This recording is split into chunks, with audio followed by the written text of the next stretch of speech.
벌써 타락의 마지막 주제를 다루게 되었습니다. 15번째, 사람이 스스로 의인이 될 수 있습니까? 라는 주제를 가지고 오늘 말씀을 나누겠습니다.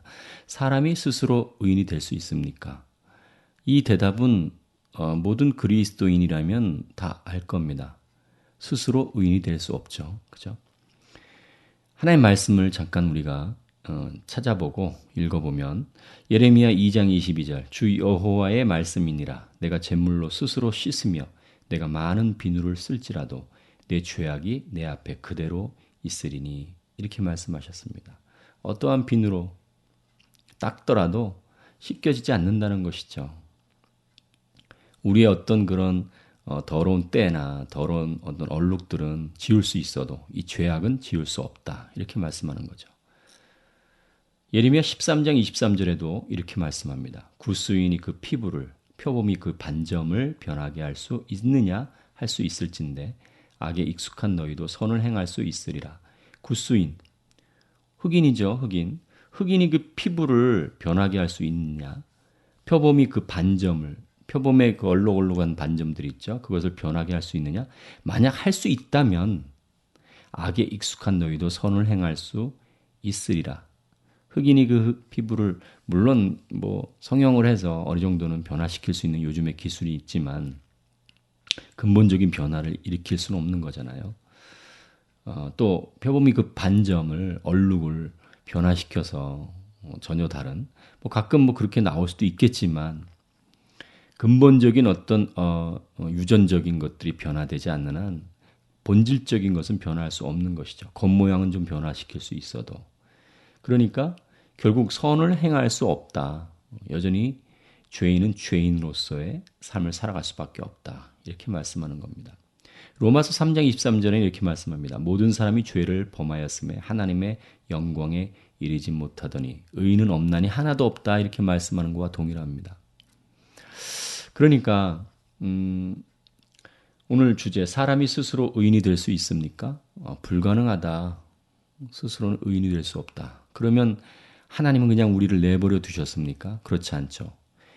하나님은 특별한 방법으로 우리를 구원하시길 원하셨습니다. 그분이 바로 예수 그리스도.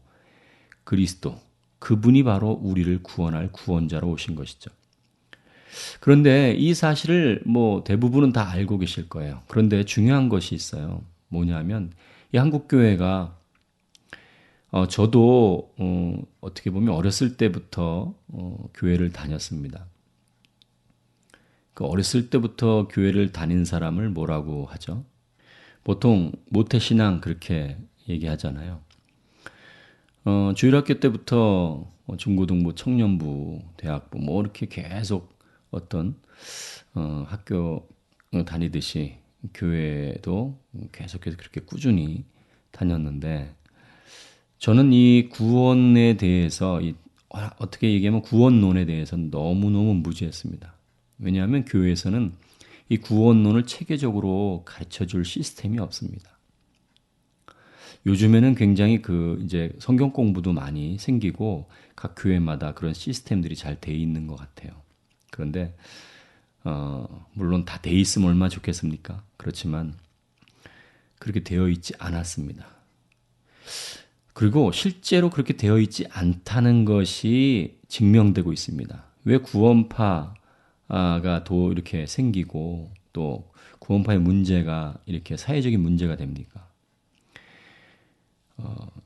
구원파의 교리를 많은 사람들이 뭐 구원파 이단이다 이렇게 얘기하지만 구원파의 교리를 정확히 알고 있는 사람, 구원파의 교리의 문제점을 정확히 알고 있는 사람들은 굉장히 드뭅니다. 목사님 정도 돼야 어느 정도 알고 있지 대부분의 어떤 그리스도인들은 그거에 대해서 전혀 알지 못하고 구분할 수 없다라고 저는 생각합니다. 어떻게 보면 굉장히 교묘하고 그것을 파악하기가 어렵도록 되어 있습니다. 어떻게 보면 정말 간단한데 어떻게 보면 그렇게 보이는 거죠. 우리가 구원론에 대해서 너무나 무지하기 때문에 그런 어떤 교묘한 이론들을 구분할 수 없는 그런 거죠. 지금 이 방송을 듣고 있는 여러분은 이 구분이 됩니까? 구분이 된다면 정말 다행이고요. 사람은 스스로 절대적으로 의인이 될 수 없습니다. 오늘 이제 타락의 마지막 주제를 우리가 다루고 있는데 이 타락의 마지막 주제를 다루고 나면 구원론으로 넘어갑니다. 이 구원론에서 또 여러분과 제가 이전에 대하지 못했던 하나님의 말씀의 그 깊은 것들을 또 대할 수 있을 겁니다. 인간은요, 수많은 문제를 가지고 있기 때문에 또 인간이 그냥 뭐 그 생각 없는 짐승이 아니잖아요. 우리가 그냥 어떤 그 이성이 없는 짐승이 아니잖아요. 물론 성경에서는 하나님을 알지 못할 때 그때를 이성 없는 짐승 같다 이렇게 말씀하지만 인간은 스스로의 문제를 해결하려고 엄청난 노력을 합니다. 지금같이 과학이 이렇게 발전된 때가 없었습니다. 이런 지금같이 어떤 그런 기술 또 어떤 그 생명에 대한 어떤 이론들 또 치료하는 어떤 방법들이 개발된 적이 별로 없습니다. 그럼에도 불구하고 또 지금 수많은 어떤 그 종교, 고등 종교들이 굉장히 많이 있잖아요. 그런데 또 불구하고 인간의 문제는 여전히 해결되지 못하고 있는 것이죠. 또 수많은 교회들이 지금 이 땅에 있습니다. 그렇지만 여전히 하나님의 말씀, 우리에게 주어진 성경이 있지만 여전히 이 문제를 해결하지 못하고 있는 것이죠. 왜 그렇습니까? 구원에 대한 분명한 이해를 하고 있지 않기 때문에 그렇다라고 저는 말씀드리고 있어요. 저도 어렸을 때부터 신앙생활을 했지만 구원론에 대한 것을 안 것은 굉장히 뒤늦게 어떤 목회의 길을 가면서 신학의 길을 가면서 깨닫게 된 겁니다. 그때 제가 막 한탄을 했습니다. 왜 이런 구원론의 이런 엄청난 진리들을 나는 배우지 못했을까?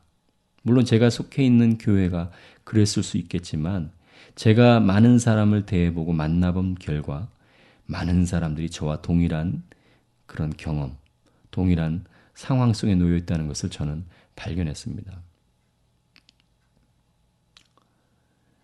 인간은요, 스스로 구원받을 수 없습니다. 하나님의 은혜, 하나님의 능력만이 인간을 구원할 수 있습니다.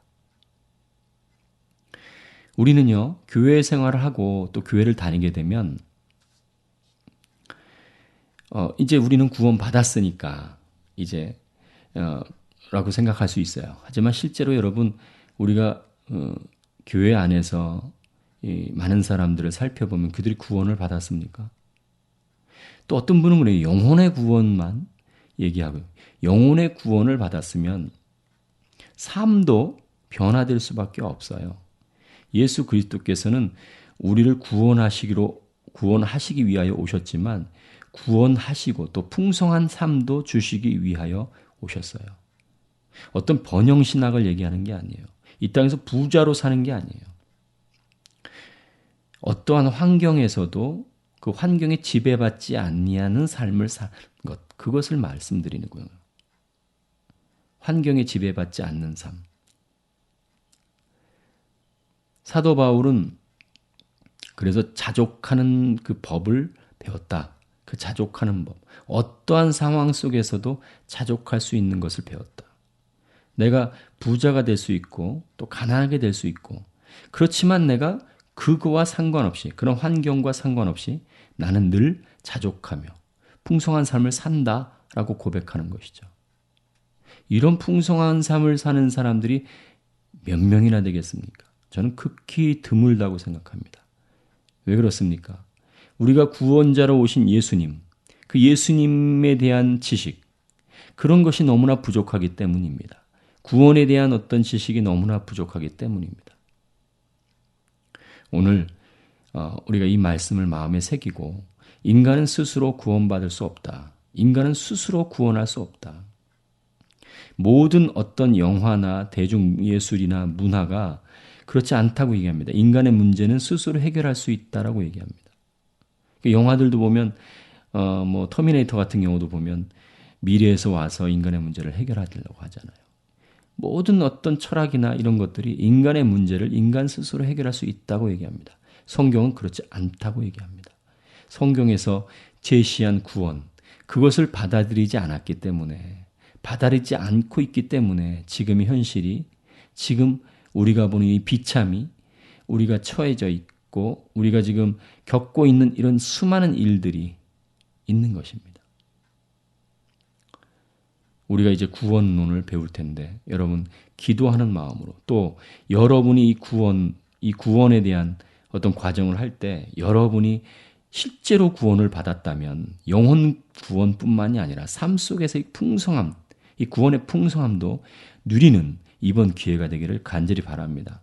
그래서 기도하는 마음으로, 또 여러분이 듣고 그냥 이해하고 듣는 것으로 만족하는 것이 아니라 그 말씀 속에서 실제적으로 삶 속에서 적용할 수 있고 또 적용되어서 실제적인 이 진리의 능력을 맛보고 풍성한 삶을 살기를, 그래서 하나님의 그런 풍요함을 누리는 모든 그리스도인이 되기를 간절히 바랍니다.